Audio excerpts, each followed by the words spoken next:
What happens when a country puts a stop on foreign competition? Canada's bold decision to impose 100% tariffs on Tesla and Chinese EVs may affect the global automotive industry, in addition to changing the Canadian automotive industry. First, let's understand what a tariff is and why they are used by nations. In simple terms, a tariff is a tax placed on goods that are imported into a country. Governments use tariffs to raise the price of foreign goods, making them less attractive to local buyers. This helps protect domestic industries by encouraging consumers to buy products made within our own country. Think of it like a game of price control. If foreign products become more expensive because of tariffs, consumers are more likely to choose locally made goods. Tariffs are a different method used by countries to apply political pressure or punishment on other countries for what they see as unfair trade practices. In this case, Canada is trying to level up the competition between its own car manufacturers and their less expensive Chinese competitors by imposing tariffs. Now, let's zoom in on the specific tariff Canada has imposed on electric vehicles from China. A 100% tariff means the price of any EV imported from China doubles. Imagine if you're thinking of buying a Chinese-made electric car for $30,000. With a tariff in place, that same car would now cost you $60,000. This makes Chinese EVs far less competitive in Canada because they're no longer the affordable option they once were. The goal of this tariff is to protect Canada's automotive industry from being defeated by cheaper Chinese cars that benefit from government support. China's government heavily supports its electric vehicle industry, allowing companies like BYD and NIO to sell cars at prices that Western manufacturers struggle to match. But why is Canada targeting Chinese EVs now? The decision comes at a time of growing tension between Canada and China, with the two nations involved in a broader political conflict.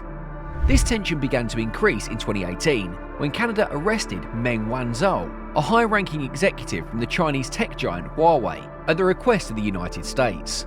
This led to strained relationships between the two countries, and trade has been a major battleground ever since. By imposing a 100% tariff on Chinese electric vehicles, Canada is not just addressing trade issues, it's also sending a political message that it will not tolerate what it sees as unfair competition from China. The decision to impose these tariffs is also influenced by actions taken by the United States. Earlier in 2023, the US imposed similar tariffs on Chinese-made EVs, part of a greater effort by Western nations to push back against China's growing dominance in the global EV market. China has become the world's largest producer of electric vehicles, thanks in large part due to government support that allows its automakers to sell cars at much lower prices. These support give Chinese companies an advantage, and Canada's tariff is an attempt to neutralise that advantage. One company caught in the middle of this trade battle is Tesla. Although Tesla is an American company, it manufactures many of its cars in China, particularly at its gigafactory in Shanghai. This factory is a crucial part of Tesla's strategy to produce affordable electric cars for markets like Canada. The Shanghai plant helps to keep production costs low thanks to cheap labour and access to materials like lithium, which is used in batteries. Before the tariffs, Tesla could offer cars like the Model 3 at competitive prices in Canada because they were made in China. But with the new 100% tariff in place, these cars will be much more expensive, and Tesla may have to rethink its approach. Tesla now faces a tough decision, whether to continue importing cars from China and pass the higher cost on to Canadian consumers, or to shift production to North America, where manufacturing costs are higher but excluded from the tariffs. If Tesla raises prices, it risks losing customers who are looking for affordable electric vehicles. If it moves production to North America, it faces logistical challenges and higher costs. Either way, Tesla's strategy will need to adjust to this new reality. The impact of this decision on Canadian customers is significant. Electric vehicles have been gaining popularity in Canada, thanks in part to government benefits that encourage people to make the switch from traditional gasoline-powered cars to cleaner, more environmentally friendly EVs. However, with Chinese-made EVs becoming more expensive due to tariffs, Canadian buyers will have fewer affordable options.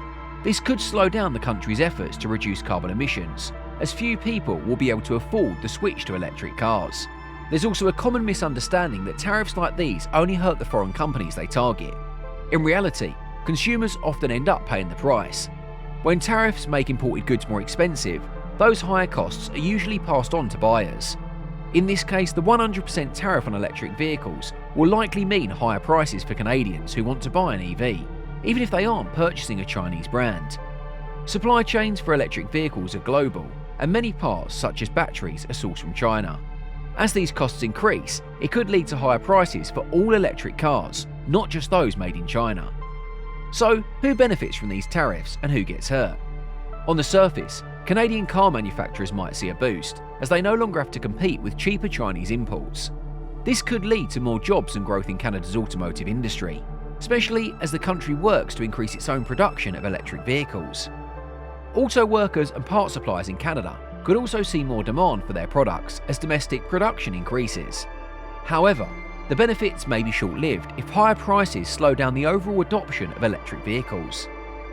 On the other hand, companies like BYD and NIO, which are key players in China's electric vehicle market, will struggle to enter or expand in Canada due to the high costs created by the tariffs. Even Tesla, despite being an American company, could lose out because of its dependence on Chinese manufacturing. The tariffs make Tesla's Shanghai-produced cars too expensive for many Canadians to buy, possibly hurting Tesla's market share in Canada. This trade difference also has the potential to increase beyond just Canada and China. Other countries, particularly in Europe and the United States, may impose similar tariffs on Chinese-made EVs. If more countries follow suit, it could lead to a broader trade war, which could challenge the global supply chain for electric vehicles. Since many essential components like batteries are made in China, this could increase costs across the board, affecting EV production and sales worldwide. China is unlikely to take these tariffs quietly. The Chinese government has already criticised Canada's actions, calling them unfair and restricting. If China responds by imposing its own tariffs on Canadian exports, the situation could worsen. Canada exports a range of products to China, including minerals and agricultural goods. And any new tariffs on these products could hurt Canadian industries that rely on trade with China.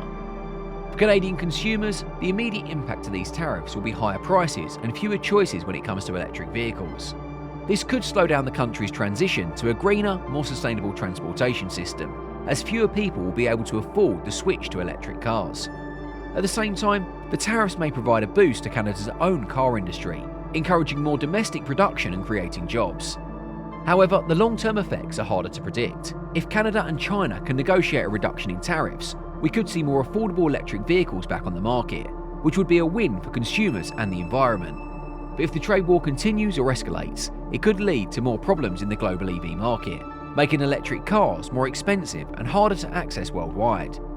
In conclusion, Canada's decision to impose a 100% tariff on Chinese electric vehicles is an important move in the ongoing trade conflict between China and the West. While the tariff aims to protect Canadian industries, it will likely lead to higher prices and fewer options for consumers in the short term. The decision also highlights the larger struggle for control of the global electric vehicle market, a key industry in the fight against climate change. Whether this will lead to a more balanced market or simply create new challenges for consumers and manufacturers remains to be seen.